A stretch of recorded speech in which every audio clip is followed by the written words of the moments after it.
सर्दियों का मौसम था। नन्हे खरगोश के घरों को चारों ओर घास फूस लगाकर गर्म रखा जाता था। रात होने वाली थी।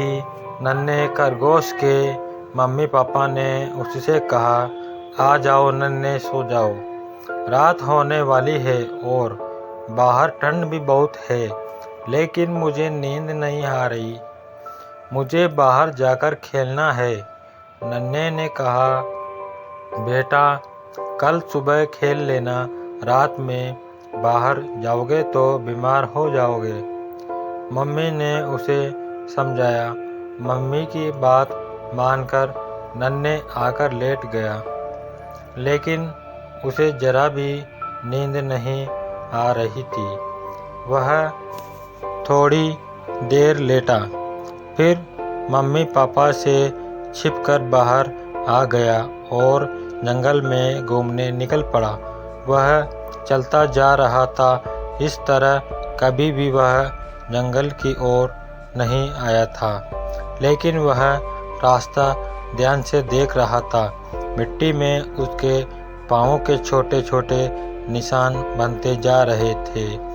इनकी मदद से मैं घर वापस पहुंचूंगा, उसने सोचा। वह काफी दूर आ गया था, तभी जोर से आंधी चलने लगी। वापस जाने का रास्ता उसके पाँवों के वो निशान ही बता सकते थे, लेकिन तेज आंधी ने इतनी धूल उड़ाई थी कि निशान मिट गए थे। वह घबराकर इधर उधर भागने लगा। उसे समझ नहीं आ रहा था कि क्या करे। नन्हे बहुत देर हो गए थे। दौड़ते दौड़ते उसने यह भी नहीं देखा कि आगे तालाब है, और फिर छपाक से तालाब में गिर गया। वह मदद के लिए चिल्लाने लगा। एक हिरण और उसका बच्चा वहां से जा रहे थे। उन्होंने नन्हे खरगोश को मुश्किल में देखा तो रुक गए। उन्होंने किसी तरह खरगोश को बाहर निकाला। वह ठंड से काँप रहा था। हिरण जल्दी से नन्हे को अपने घर ले गया।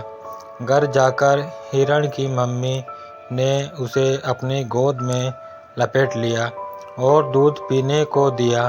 अब नन्हे को अच्छा लग रहा था, लेकिन उसको अब घर की याद आने लगी थी। हिरण ने उससे घर के बारे में पूछा तो नन्हे ने बताया कि उसे ठीक से पता नहीं है। इधर नन्हे की मम्मी पापा परेशान थे कि नन्हे कहाँ गया। वे उसे ढूंढने निकल पड़े। हिरण भी नन्हे को लेकर जंगल में निकला। रास्ते में ही नन्हे के मम्मी पापा उसे दूर से आते हुए दिखाई दिए। वे दौड़कर नन्हे के पास आए और उसे गले से लगा लिया। कहाँ चले गए थे तुम? मम्मी रो रही थी। ऐसे बिना बताए थोड़े ही जाते हैं, पापा बोले। नन्हे ने उनसे माफ़ी मांगी। नन्हे के मम्मी पापा ने हिरण को धन्यवाद दिया और नन्हे को साथ घर की ओर